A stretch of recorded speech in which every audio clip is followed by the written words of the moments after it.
Okay, so I will introduce myself, I think, to begin with. My name is Soreti. I'm a storyteller and facilitator. And so where does the story begin? Around the beginning of 2016, it was like the end of 2015,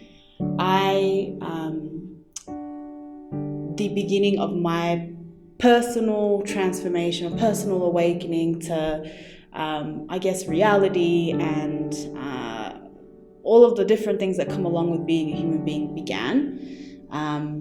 And most of 2016, as anyone who has experienced any kind of awakening may be able to relate to, the next couple of months from that moment or years from that moment can feel very confusing, and had experienced any sense of a personal awakening. Everything that I thought to be true, all the ideas that I had in a lot of ways committed my life to, my sense of identity, my sense of self, all of these things had big question marks around them in a way that I'd never experienced before.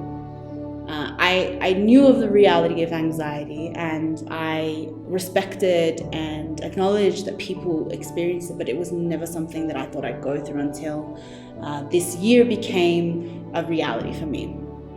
So toward my friends about potentially going to the Afropunk Festival, because it was going to be held in South Africa, and not long afterwards we decided that we'd go. So we booked our tickets to the festival and then to the country, and then a close friend of mine and I decided that we'd make it a bigger trip, and so we'd go from, as I mentioned earlier, from South Africa to Tanzania to Kenya to Ethiopia, and I guess expectedly this was something to be really excited about. I had never been to 3 of the countries that we were about to go to. I'd only ever been to Ethiopia, and I'd certainly never been to a music festival, an Afrocentric music festival in Johannesburg, and a critically acclaimed one at that.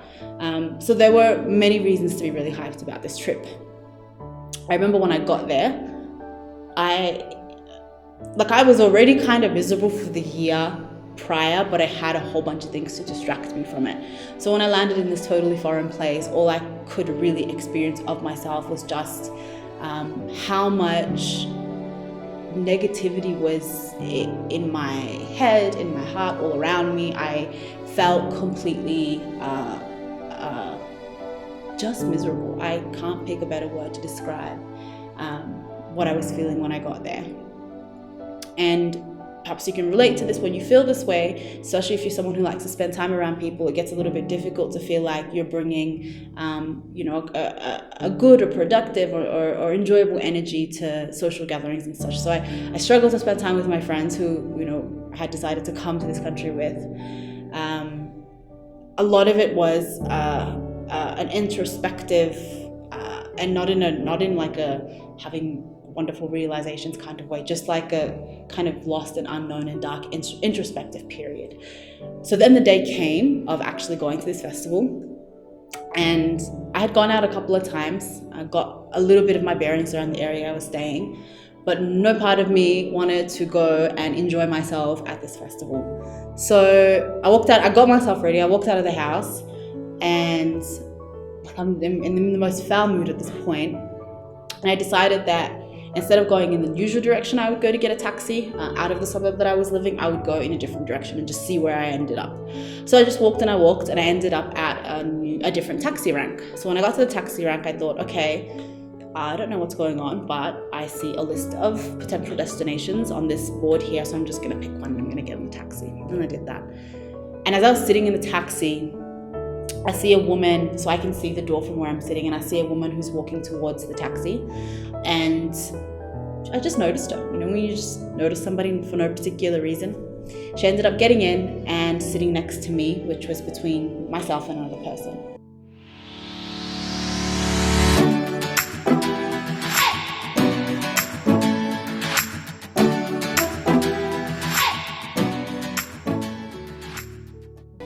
And the person sitting next to her on the other side is a male. He looks up at her and he goes, "Oh, you're fat." And then she looks at me and she says, "He means PHAT, right?" And I looked at her and I said, "Of course he does." And immediately we connected. Immediately we bonded, and we spent the rest of that taxi ride sharing about our lives, about, for me, my experience growing up in a diaspora community, her experience. I think she really liked literature. She was telling me about what it was like being part of a literature community in South Africa, in Johannesburg particularly. And then she asked me where I was going, and I said that I didn't know. But if I was to pick somewhere to go, I would love to end up somewhere particularly green, quiet, so I could just chill. She said that she didn't know if there was any place like that in the direction we were heading, but I should probably just get off with her and get on the next taxi with her, and we'd figure it out. So I had no plan, so that sounded good enough to me. So we got out of the taxi, we got on the next taxi, which was her taxi to her last location where she was going to go home. And as we got on, she asked the driver, or she described to the driver what it was I was looking for. And I'll never forget the response of the driver, but also the look in his eyes and on his face when he gave this response. He looked me directly in the eyes and he said, I know exactly where it is that you need to go. And when, perhaps you've experienced a moment where somebody tells you something so sincerely that the only thing that you can really see in their eyes is light. And as I'm even relaying this at the moment, I can remember that glisten in his eyes. It's the kind of thing that I guess you only kind of experience in movies, but it was very real. It was very much not a movie. So anyway, we got off at the stop that he recommended I get off at, and that happened to be the same stop as the sister that I was with, and the stop that she was getting off at. And so her house was in this direction, and he told us to walk in this direction towards this park. And so I did. So we went together, and we continued to share about each other's lives. We talked a lot about spirituality and I guess what we made of existence.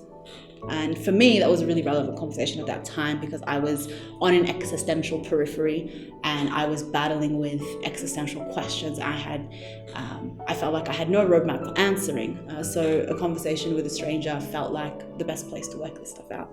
So we got to the front of the location that this man had instructed us to come to.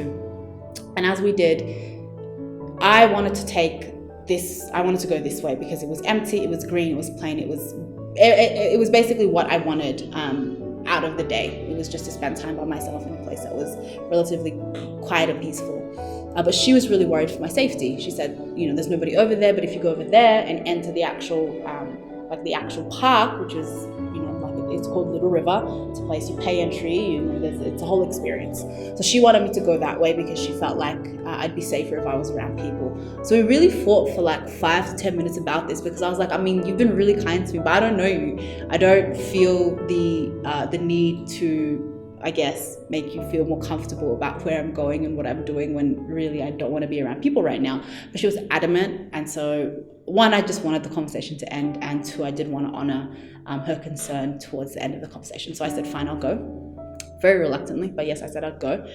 And so I went into Little River, and I got to the place where you pay, and the man, I remember, was like, oh, so you're by yourself? I said, yeah, I'm by myself. He felt really sorry for me, so he ended up giving me a discount. And I went in, and as I'm going in, I'm like, wow, this is actually a really beautiful place. It's lush, it's green, it's big, it's wide, there aren't many people. There are places where at least you can go where there are not many people. But then he instructs one of his employees to follow me and to make sure that I'm okay, make sure that I find everything that I need. And the last thing that I wanted was to be in another stranger's company, especially this is just a random person that I hadn't really chosen to accompany me on the rest of this journey.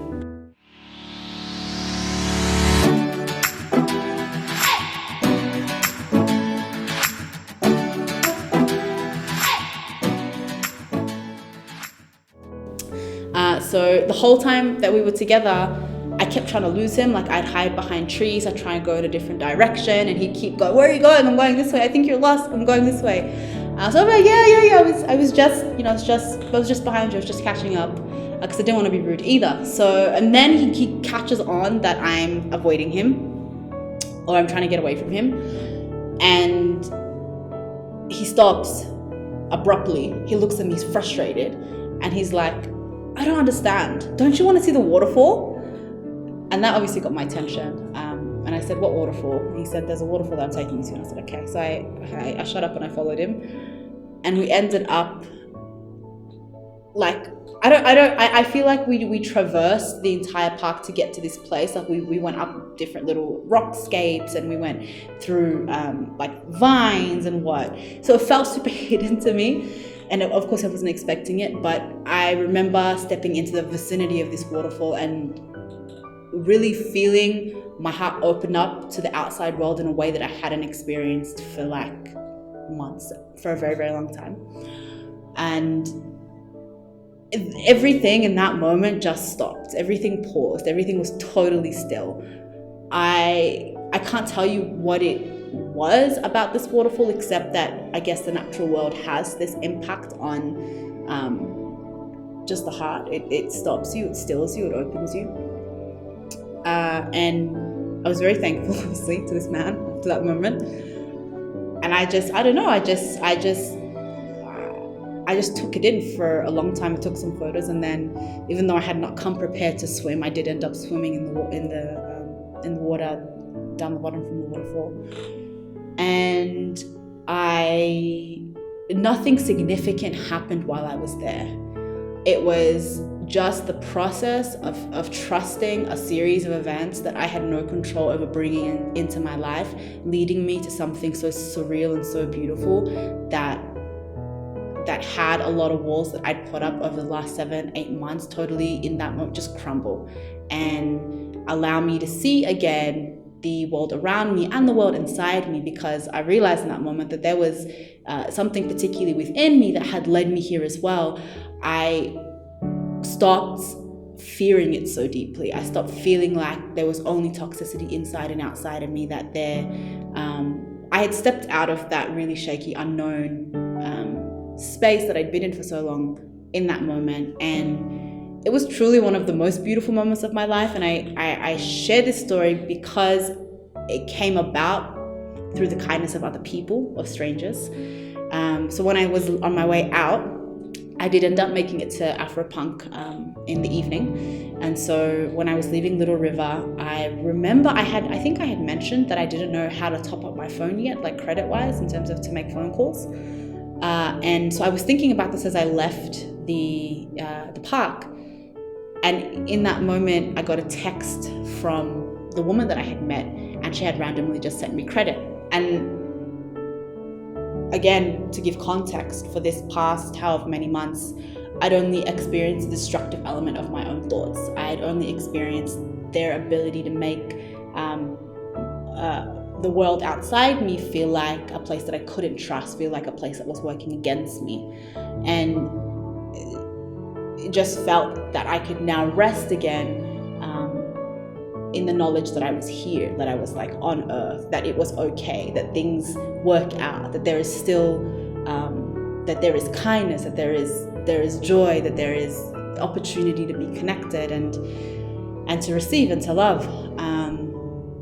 And yeah, that's really the end of the story. I think for me, it was a moment that's repeated itself many, many times in my life since, because it opened up the opportunity for me to see the world in a way that I didn't know was possible.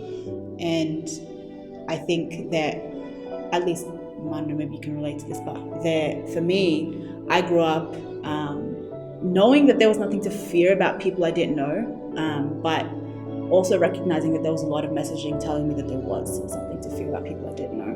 But that entire, like when I left that house, I had no idea where I was going, had no idea where I was going to end up. It was only because of my ability to just let the people around me guide me, and what was happening through the people around me guide me, that I was able to experience yet another awakening, but this time in a completely different direction.